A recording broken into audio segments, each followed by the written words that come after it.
Welcome viewers, welcome to my channel education tech 25। आज हम एक नया टॉपिक लेके आए हैं जिसका नाम है time domain analysis of first order RLRC circuit. ये बेसिक इलेक्ट्रिक इंजीनियरिंग का एक पर्टिकुलर टॉपिक है जो आपके सिलेबस में दिया हुआ है। तो अब इस टॉपिक में एक्चुअली हम करते क्या हैं। जैसे हमें पता है कि हमारे पास 3 तरह के ब्रॉड कंपोनेंट्स होते हैं: रजिस्टर, इंडक्टर एंड कैपेसिटर। अब हमने देखा है कि जब रजिस्टर अप्लाई करते हैं, रजिस्टर को वोल्टेज अप्लाई करते हैं तो वो कैसे बिहेव करता है। इंडक्टर के क्रॉस वोल्टेज अप्लाई करते हैं तो वो कैसे बिहेव करता है। और इंडक्टर जो है अपने क्रॉस करंट को चेंज नहीं होने देता और कैपेसिटर अपने क्रॉस वोल्टेज को चेंज नहीं होने देता। अब टाइम डोमेन एनालिसिस में क्या है, इस बहुत ही सिंपल मेथड है।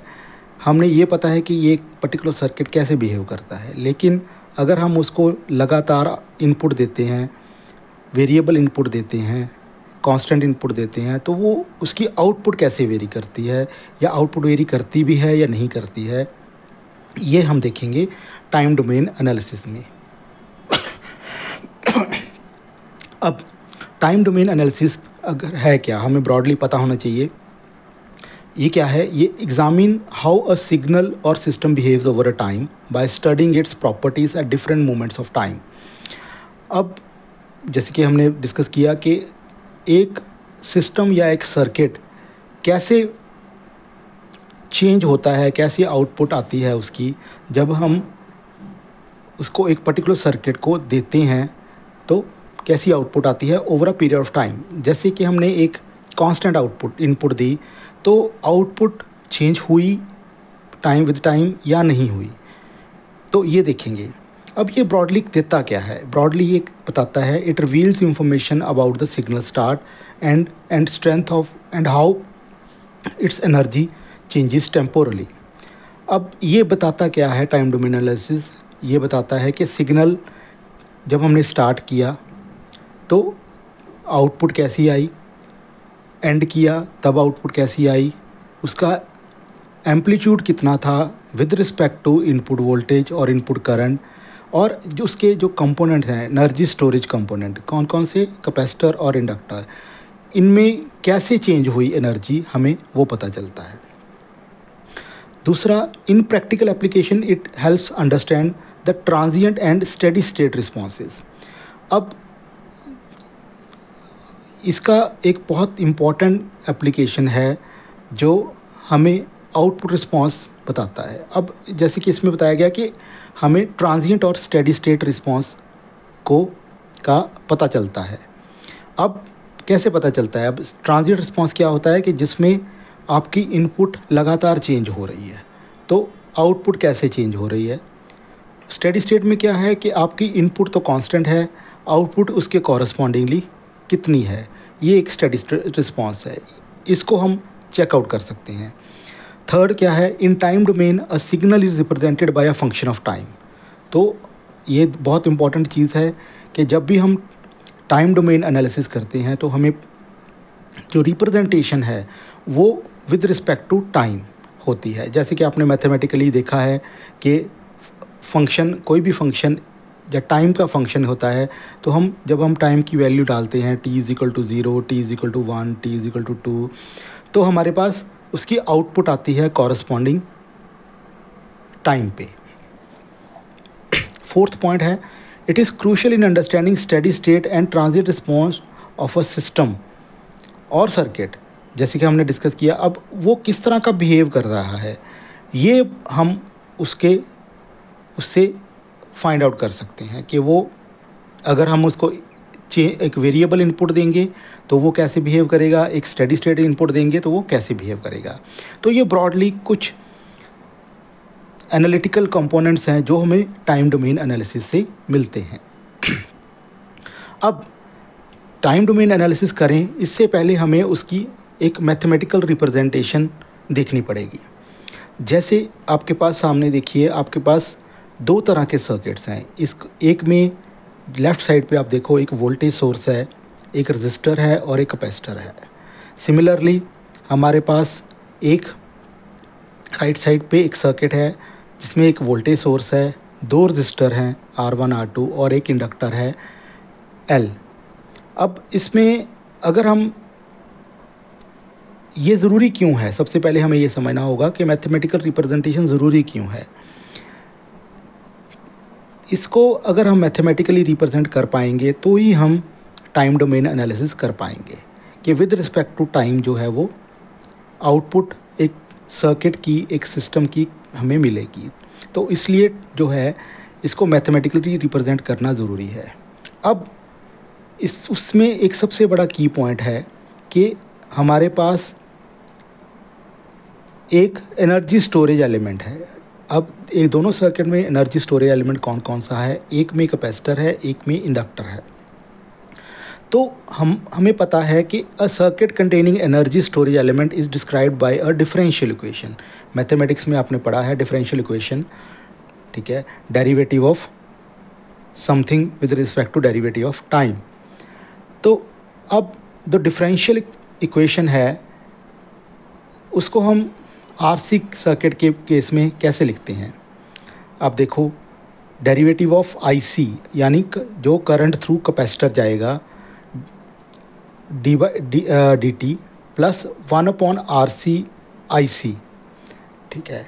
अब जो है is equal to change in source voltage divide by dt, dVs by dt। तो ये जो है अगर हम देखें इस केस में इनपुट वोल्टेज अगर चेंज करते हैं dVs तो हमारे पास करंट चेंज होगा DIC। फाइन, तो उसके कॉरस्पॉन्डिंगली, क्योंकि रजिस्टर जो है वो लीनियर कंपोनेंट है, उसमें ये कोई कांस्टेंट करंट फ्लो करेगा due to the input voltage और इनपुट सोर्स वोल्टेज। तो मैथमेटिकली अगर आप इसको देखो तो it will be DIC/dt plus 1/RC IC is equal to dVs/dt। तो इसी तरह हम एक मैथमेटिकल इक्वेशन लिख सकते हैं हमारे जो है इंडक्टर के लिए। फाइन, तो अब ये हो गया मैथमेटिकल रिप्रेजेंटेशन कि कैसे हम एक सर्किट जिसमें एक स्टोरेज एलिमेंट हो उसको हम मैथमेटिकली रिप्रेजेंट कर सकते हैं। तो इसको यूज़ लगाते कैसे हैं, सिंपल है। इसमें इट विल बी अगर आप देखो कैपेसिटर के केस में it is simple a KVL, ठीक है। उसमें लूप वोल्टेज क्या हम कॉन्सेप्ट लेते हैं कि लूप वोल्टेज जो है वो इज इक्वल टू 0 होती है। तो similarly we can do it for the inductor. अब इसके बाद एक बहुत क्रूशियल पॉइंट आता है। पहला पॉइंट हमारा क्लियर हो गया कि विद रिस्पेक्ट टू टाइम, हम time change with the change in time input voltage अगर चेंज करते हैं तो आउटपुट वोल्टेज कैसे चेंज होती है, वो उसको मैथमेटिकली रिप्रेजेंट करते हैं बाय द डिफरेंशियल इक्वेशन। अब इसमें एक और चीज़ है टॉपिक में जिसको बोलते हैं कि फर्स्ट ऑर्डर और सेकंड ऑर्डर सर्किट। ये बहुत की पॉइंट है।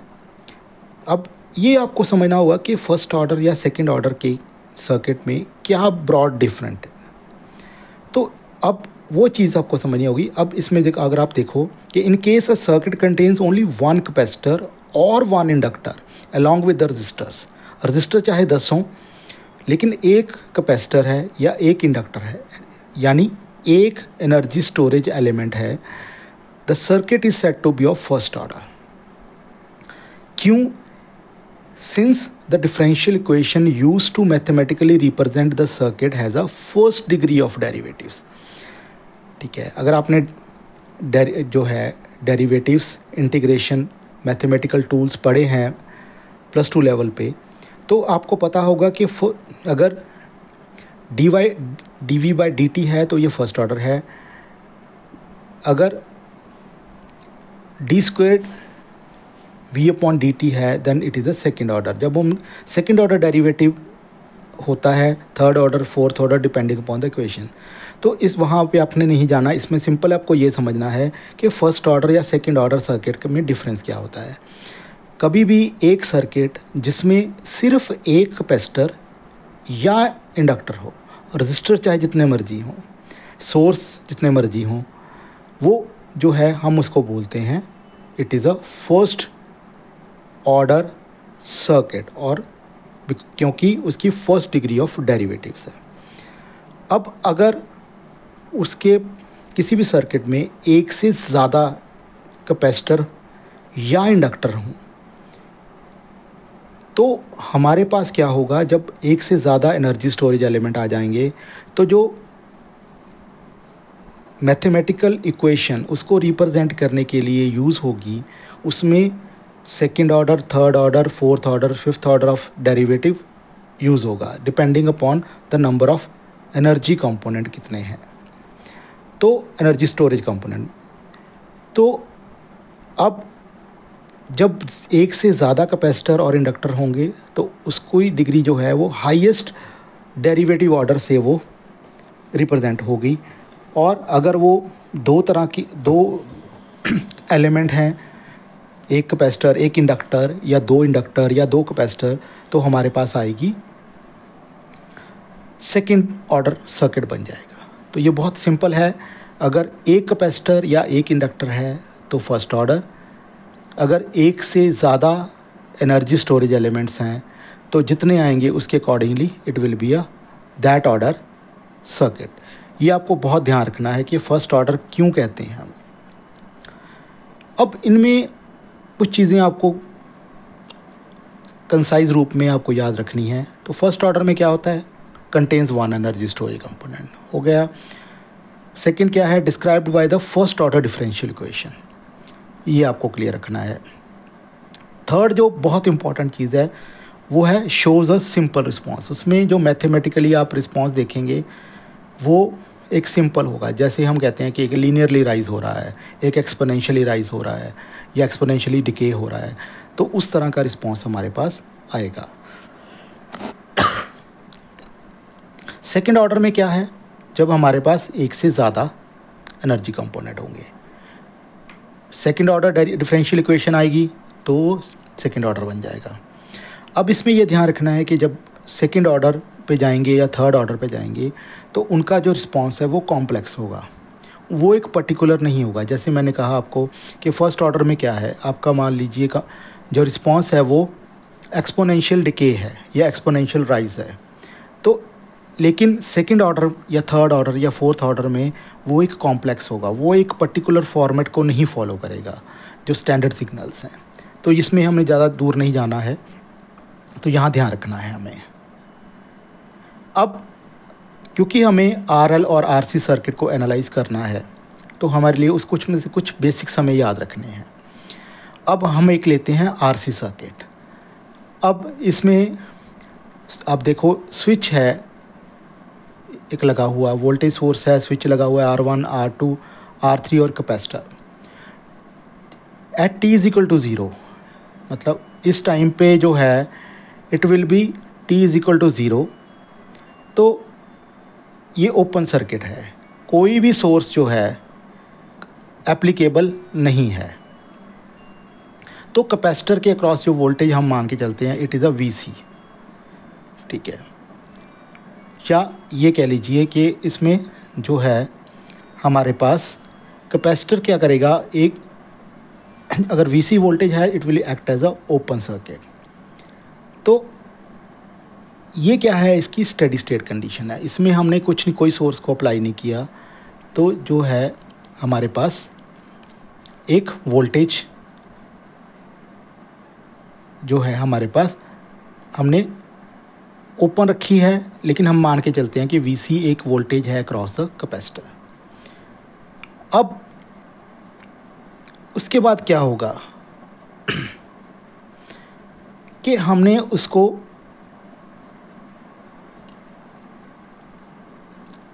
स्विच को बहुत लंबे टाइम के लिए बंद कर दिया। अब कैपेसिटर की प्रॉपर्टी क्या है, capacitor it will charge equal to the applied voltage. अब उससे क्या होगा, एक पोटेंशियल डेवलप होगा जो ऑपोजिट होगा, जिसकी पोलैरिटी ऑपोजिट होगी VB के, तो it will act as a open circuit जब बहुत लंबा टाइम हो जाएगा। अब वो तो हो गया कि हमारे पास एक कैपेसिटर कैसे बिहेव करेगा, तो हमने वो देख लिया। अब हमने एक सिंपल RC सर्किट ले लिया जिसमें हमारे पास एक रजिस्टर है, एक कैपेसिटर है और एक सोर्स है। अब हमने देखो, अगर IR क्या है, रजिस्टर के अक्रॉस करंट, आई सी जो है वो कैपेसिटर के across current. I R is equal to I C, दोनों सीरीज़ में है नो डाउट, तो इसमें कोई प्रॉब्लम नहीं है। तो आई आर कितना बन जाएगा, V S minus V R. V R क्या है, जो पोटेंशियल ड्रॉप और वोल्टेज अक्रॉस रजिस्टर बनेगी, तो V S minus V R divide by R जो आई आर है। और आई सी क्या है, आई सी करंट अगर आपको याद हो कैपेसिटर के अक्रॉस करंट क्या होता है, it is capacitance into change of voltage, capacitor के अक्रॉस जो वोल्टेज है विद रिस्पेक्ट टू टाइम। यानी ये क्या बन गया, I C is equal to C into D V C upon D T. अब हम इनको इक्वेट करते हैं तो हमारे पास जो नीचे इक्वेशन है वो आ जाएगी, क्योंकि I R is equal to I C है। अब इसमें वी एस तो सोर्स वोल्टेज है। अब हम इसको जो है, ये इक्वेशन हमारे पास आ गई एक सिंपल आरसी सर्किट के लिए, कि अगर हमें कितनी कैपेसिटर की वोल्टेज चेंज होगी अगर वी एस चेंज होती है एंड वाइस वर्सा। ठीक है, तो हमें ये एक मैथमेटिकल इक्वेशन आ गई हमारे पास। फर्दर हम एक एग्जांपल से करेंगे तो आपको ज़्यादा क्लैरिटी होगी। अब हमने ये देखा कि हमारे पास एक सर्किट है जिसमें 100 वोल्ट का सोर्स है, 100 के ओम की रेजिस्टेंस है और 0.01 माइक्रोफैरड का कैपेसिटर है। अब इनिशियल कंडीशन हम क्या लेते हैं कि V C at 0 is equal to 0 volt, मतलब जब हमने कोई भी वोल्टेज नहीं अप्लाई की तो V C at T is equal to 0 is 0, तो उसके अक्रॉस कोई वोल्टेज नहीं है। हमें पता है कि I R is equal to I C है। अब आई आर क्या बन गया था हमारा, V S minus V C upon R, और आई सी क्या था, C D V C upon D T. तो अब वी सी जो है वो 0 है, ठीक है, एट इनिशियल कंडीशन में। तो अगर हम इसको मैथमेटिकली सॉल्व करेंगे तो ये हमारे पास इक्वेशन, पिछली इक्वेशन अगर आप देखो ध्यान से, इस इक्वेशन से हमने आर सी को कॉमन लेके लेफ़्ट साइड पे ले लिया और मल्टीप्लाई कर दिया, R C D V C upon D T plus V R is equal to V S बना लिया। अब हम वैल्यू सब्सिट्यूट करते हैं। आर कितना है, 100 किलो ओम्स, यानी 100 इंटू 10 द पावर 3 यानी 10 द पावर 5 बन गया। और सी कितना है, 0.01 माइक्रोफैरड। अब 0.01 इंटू माइक्रोफैरड कितना होता है, 10 the power -6 D V C upon D T plus V C is equal to 100। अब फर्दर इसको हमने इसको रिजॉल्व किया, ये हमारे पास क्या बन गया, 10 the power -3 D V C upon D T plus V C is equal to 100 आ गया। इसको हमने सिंप्लीफाई कर लिया। अब फर्दर जो है इनिशियल कंडीशन हमने 0 ली थी, वो हम ध्यान रखना है हमें। तो ये क्या बन गया हमारे पास, इसको आगे ले आए इक्वेशन को, तो V C is equal to 100 plus A E the power minus T upon 10 the power -3। Fine. अब ये एक्चुअली कहाँ से आया, इसके लिए आपको लेफ़्ट साइड की इक्वेशन देखनी पड़ेगी। हमें आर सी को सब्सिट्यूट कर दिया टाउ, एक जनरलाइज्ड इक्वेशन है हमारे पास लेफ़्ट साइड पे। अगर आप देखो tau D X T upon D T plus X T is equal to K S F T, और X is equal to X N T plus X F T. तो इसको जब हम रिजॉल्व करेंगे सारे को फर्दर, तो ये हमारे पास आ जाएगा V C is equal to 100 plus A into E the power minus T upon 10 the power -3। तो अब हमें पता है कि 0 पे at T is equal to 0 V C कितना है, 0। तो हमारे पास क्या आ जाएगा, at V C at 0 is equal to 100 plus A. तो सब्स्टिट्यूट करेंगे टी को, तो हमारे पास बन जाएगा ए। अब ए की वैल्यू कितनी आ गई हमारे पास, -100। अब हमने इसको फर्दर सब्स्टिट्यूट कर दिया, इनिशियल कंडीशन को ज़ीरो लिया ना, क्योंकि हमने कोई भी कैपेसिटर के अक्रॉस वोल्टेज नहीं थी। अगर होती तो उसके कॉरस्पॉन्डिंगली ए की वैल्यू आती। तो वी सी कितना आ गया, 100 minus 100 into E the power minus T upon 10 the power minus 3। तो अब जैसे जैसे आप टी की वैल्यू सब्स्टिट्यूट करते जाएंगे, हमारे पास वी सी की वैल्यू आती जाएगी एट पर्टिकुलर इंस्टेंट। तो ये हो जाएगी हमारे पास आर सी सर्किट। अब दूसरा है हमारे पास R L. R L circuit में हमने वही सिचुएशन लेनी है, T is equal to zero, और एक लंबे टाइम के बाद जब हम स्विच को क्लोज़ कर दिया तब क्या कंडीशन है। अब इस केस में क्या होता है, इंडक्टर क्या है, जब हमारे पास एक शॉर्ट सर्किट जो है कितना बिहेव करता है जब हम उस पर बहुत लंबे टाइम के लिए करंट फ्लो कर रहे हैं स्टेडी स्टेट कंडीशन में। तो वो कैपेसिटर में क्या था, हमारे पास जो है स्टेडी स्टेट कंडीशंस में एज ए ओपन बिहेव करता है, यानी बहुत लंबे टाइम तक अगर आप स्विच को ऑन कर देते हैं तो कैपेसिटर के across voltage corresponding to the input voltage हो जाती है।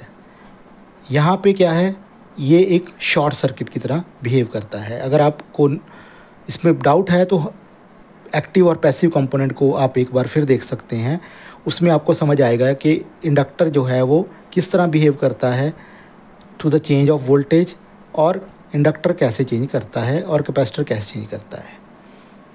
तो अब इस चीज़ को लेके हम जो है आरएल सर्किट को एनालाइज कर सकते हैं डिपेंडिंग अपॉन आर रिक्वायरमेंट।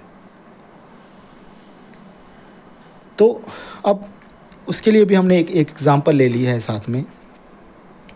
तो आरएल सर्किट बना लिया हमने। तो आरएल में क्या आ गया हमारे पास, R I is equal to L D I upon D T is equal to V. अब ये एक बहुत की पॉइंट है जो आपको याद रखना है। इंडक्टर में चेंज ऑफ करंट होता है, उसके कॉरस्पॉन्डिंगली हम आउटपुट देखते हैं। कैपेसिटर में चेंज ऑफ वोल्टेज होता है, D V upon D T होता है, इसमें D I upon D T होता है। तो इसमें अगर हम मैथमेटिकली इसको रिजॉल्व कर रहे हैं तो हमारे पास लेफ़्ट साइड पे इक्वेशन है, देखो आप, हमने सिंपल एक केवीएल लगा दिया। केवीएल लगा के R I is equal to L D I upon D T is equal to V बन गया। फर्दर इसको डी टी के कॉरस्पॉन्डिंग हमने इसको इक्वेट कर लिया, उसको इंटीग्रेट कर लिया, और हमारे पास जो नीचे इक्वेशन है minus L upon R natural log of V minus R I is equal to T plus K, ये आ गई हमारी इक्वेशन। अब हमें पता है कि I at zero plus, fine, I at zero plus is equal to zero, यानी लंबे टाइम के लिए जब हमने स्विच को क्लोज कर दिया तो वो आउटपुट क्या आएगी, शॉर्ट सर्किट है तो it will be zero current. तो उसको हमने वैल्यू डाल के हमने के की वैल्यू निकाल ली। के की वैल्यू क्या आ गई, K is equal to minus L upon R natural log of V. Further हमने उसको रिजॉल्व कर लिया, फाइन। तो के की जब वैल्यू को हमने उसमें जो है सब्स्टिट्यूट कर दिया और फर्दर उसको रिजॉल्व किया तो हमारे पास करंट की इक्वेशन आ गई, I is equal to V upon R minus V upon R E the power minus R T divide by L for T greater than equal to zero, where L upon R is equal to the time constant, और R L में L upon R time constant होता है और capacitor में R C time constant होता है। ये ध्यान रखना है आपको। तो ये हमारे पास एक मैथमेटिकल इक्वेशन आ गई। की पॉइंट्स क्या हैं, हम दोबारा रिपीट कर देता हूँ। कैपेसिटर जब लंबे टाइम के लिए स्विच क्लोज करते हैं वो एक ओपन की तरह बिहेव करता है। इंडक्टर जब लंबे टाइम के लिए स्विच क्लोज करते हैं विद सोर्स तो वो एक शॉर्ट सर्किट की तरह बिहेव करता है। दूसरा, time constant capacitive RC circuit में आरसी होता है, इंडक्ट आरएल में L/R होता है। और जो सबसे की पॉइंट, आरसी सर्किट में change of voltage across capacitor देखी जाती है और आउटपुट देखी जाती है वोल्टेज अक्रॉस द कैपेसिटर, यानी dVc/dt के अकॉर्डिंगली चेक करते हैं। इंडक्टर में di/dt करते हैं, इसमें करंट का कंपोनेंट है, उसमें वोल्टेज का कंपोनेंट है। ये 3 की पॉइंट्स हैं जो आपको ध्यान रखने हैं जब भी आप आरएल और आरसी सर्किट को एनालाइज करते हैं। तो इसके साथ ही हमारी वीडियो ख़त्म होती है। होप आपको वीडियो अच्छी लग रही है, इन्फॉर्मेटिव लग रही है। आपको अगर कोई डाउट है तो काइंडली कमेंट कीजिए, मेरा चैनल को ज़रूर सब्सक्राइब कीजिए, एजुकेशन टेक 25। Thank you.